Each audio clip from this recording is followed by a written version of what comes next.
What's going on, guys? Welcome to episode 11. We are one episode away from showing you guys Alex's transformation, and it's not bad. It's not bad. It's not bad. It's not bad.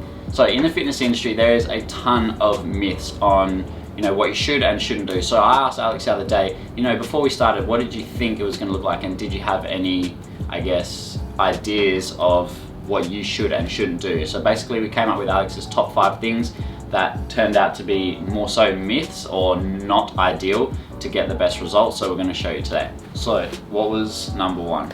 Number 1 was that low carbs are better for fat loss. I thought carbs were pretty bad for it, and I didn't eat stuff like pasta, like bread, stayed away from all of that stuff. Yeah, cool. So that's very, very common, is carbs are bad. In general, a lot of people think that, and especially for fat loss, when it comes to losing weight, everyone thinks, I can't eat carbs, they're very bad.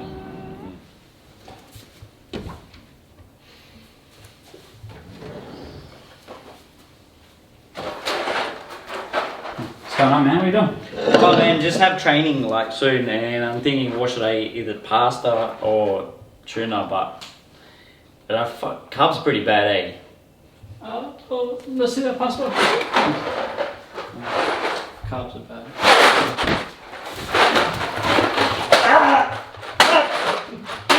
So as you can see, carbs are definitely not bad, guys. And Alex has had a decent amount of carbs the whole 11 weeks so far, and I mean, it's working well. So it's working brilliantly. Exactly, and I think the reason people fear carbs and things like that is because they think when they're gaining weight, they look at breads and pastas and sugar and stuff like that, and they think that's the reason they're gaining weight, but they don't know they're only gaining weight because they're just overeating in anything.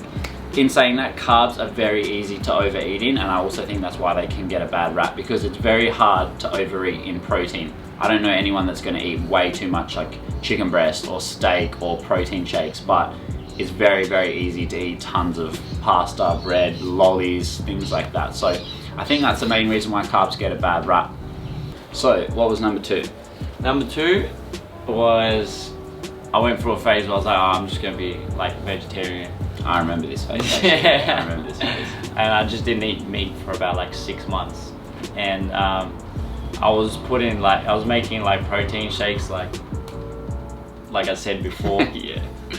Protein. Yeah, shakes. protein shakes with chia seeds, flax seeds and stuff like that. And I thought, it's healthy to put this and that in, like bananas, flax seeds, chia seeds, this kind of seed, that seed, this one's high in protein. Yeah, so yeah. I was just shoving everything in there, and that was my main source of protein.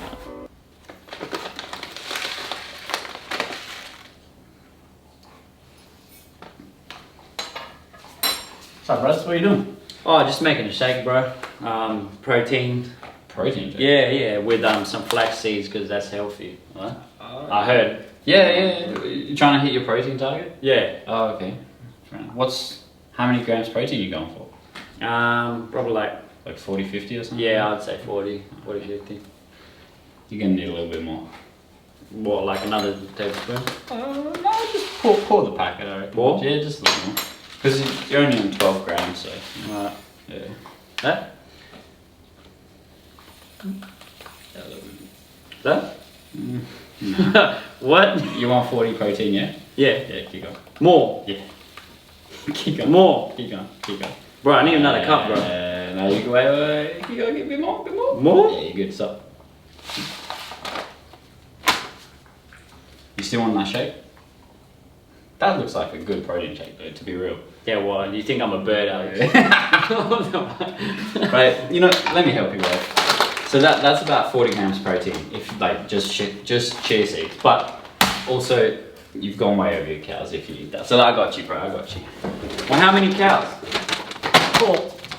As you can see by that shake, if you were to try and hit your protein target through seeds, so when people tell you, add chia seeds, add seeds and flax seeds to your oats or to your smoothies or whatever, adds protein, don't listen to them, guys.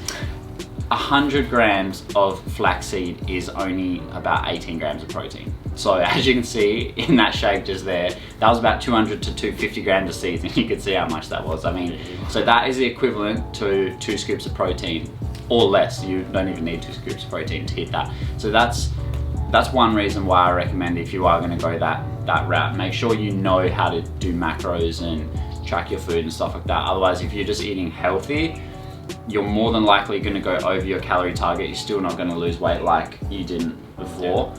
And you're probably going to struggle to hit protein targets. Again, unless you know how to track calories and macros, then you'll be okay.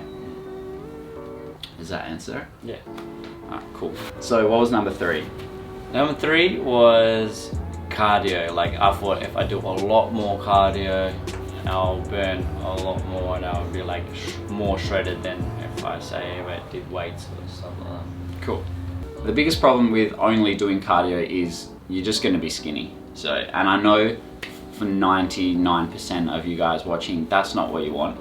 And when people say, oh, I just want to be lean, I want to look like this dude or whatever, most of the time the people they show me, they have a lot of muscle mass or a decent amount of muscle. So if you're only doing cardio, you're going to build no muscle, and not only that, you're actually going to start to burn through your muscle. So when you see those like marathon runners are a great example, the ones that don't weight train, they're just pure twigs. Yeah. So unless you want to look like a marathon runner, don't train like one. Yes, you can get lean doing cardio, but like I said, you're just going to be skinny, guys. So now that Aleks has been weight training a lot, obviously you're taking a lot more shape, you have a lot more muscle mass in you before, and now you actually look lean and you look good like you wanted to, like Timberlake. The man. The main reason why weight training is so beneficial, I guess, with cardio or just by itself even, is because the more muscle mass you have, the more calories you can eat and the more calories you burn. So someone with more muscle mass burns more calories than someone with not as much muscle mass. Man, my English today, Jesus Christ. What I'm trying to say is the more lean muscle mass you have, the more calories you burn. Therefore, the more you can eat without gaining fat. So to wrap that up, cardio is absolutely great. I recommend everyone doing it, but I recommend doing it in conjunction with weight training. Don't just do solely cardio to get lean, because you're gonna hate your life. Yeah. So what was number 4? Number 4 was like the leaner I look, and like the more shredded I am, like I feel great. Which is like mentally, I do, but I thought I'd be like way more like energetic and love, which is not the case. I need caffeine, and I've been abusing it just to like stay up during the whole day, like somewhat functional, you know. Definitely.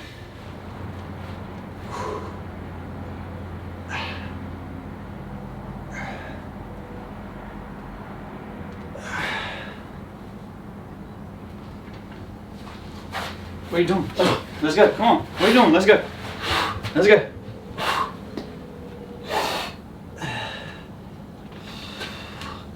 Bro, hold on, I got you. Good training partner. There you go, bro. This is a great topic, and I'm so glad that Aleks brought this up, because the leaner you get, you are, now this is kind of a tipping point with this. So being lean and healthy and stuff like that is great, and you're going to feel amazing, you're going to feel energized, you're going to feel good. But then if you go past that certain point where Aleks is trying to get to now, because he just wants to push himself, see how far he can go in this 12 weeks, because then obviously we're going to increase the calories back up. But the leaner you get, it depends on person to person, but for majority of people, after you start going like under 10%, 9%, 8% body fat, like full-blown six-pack, you do feel like shit. Your energy drops, your mood changes a little bit, you know, you're not as happy all the time.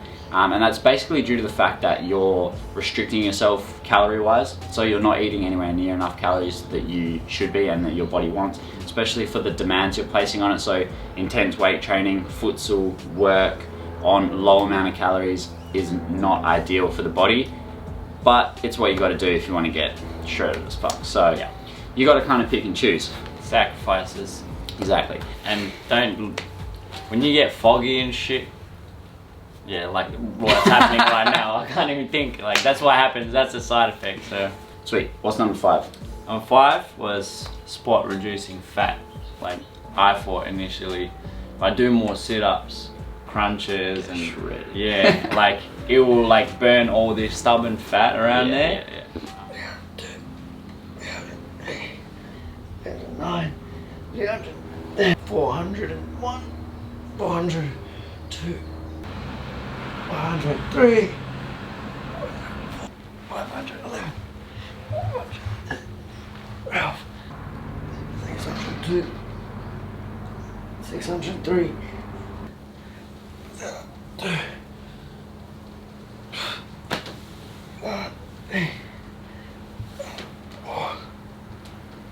What the fuck? Bro, what are you doing, man? Bro, I'm trying to get rid of this fucking stubborn fat around my gut, man. Did like 700 fucking sit-ups, crunches, side plank. Fuck, man, I'm dying. You doing abs for this? Yeah. That's it. I'm getting the pasta box. No. So guys, anyone that doesn't know what spot reducing fat means, it basically means if you, let's say you want to get rid of fat on your arms, you can't just do millions of curls and you're going to target the fat there. So you can't target fat anywhere in your body. There's no specific exercise or machine. If you ever get sold that shit, don't listen to it, okay? So this is a massive myth in the fitness industry that you can spot reduce fat, and if you do these certain ab exercises you're gonna have shredded abs, or if you do my crazy tricep finisher you're gonna have, you know, no fat on your triceps. Like, guys, it is the biggest myth, okay? You can build muscle in those areas, yeah, but unless you diet, you go into a calorie deficit, you lose fat all round, you're never gonna lose fat in those areas. So basically, you need to lose fat everywhere for it to get off those places you want it to get off. And unfortunately, for most people with the, I'm sure you've had the stubborn fat areas before, it's just genetically where you store more body fat. So guys, there you have it. The 5 myths that I thought would help me, which didn't. I was like, Gamble, I need your fucking help, man. He was like, yeah, no worries. Lucky enough, one of the best PTs, I got him right there as the best mate as well. Too kind. And yeah, I was like, dude, help me out. And he was like, yeah, all right, just do this and that. And he was like babysitting me through it. So I learned a lot along the way in these 12 weeks. Next week, get fucking ready for it. Big episode, guys, big episode. Big, huge, Stay tuned, stay tuned. Thanks for watching, guys. We hope you liked the episode. If you have any questions, or if you have any things you think that might be a myth and you want us to go through them, just drop a comment below, hit the like button, hit subscribe, and we'll see you next week for the reveal. Yup. See you.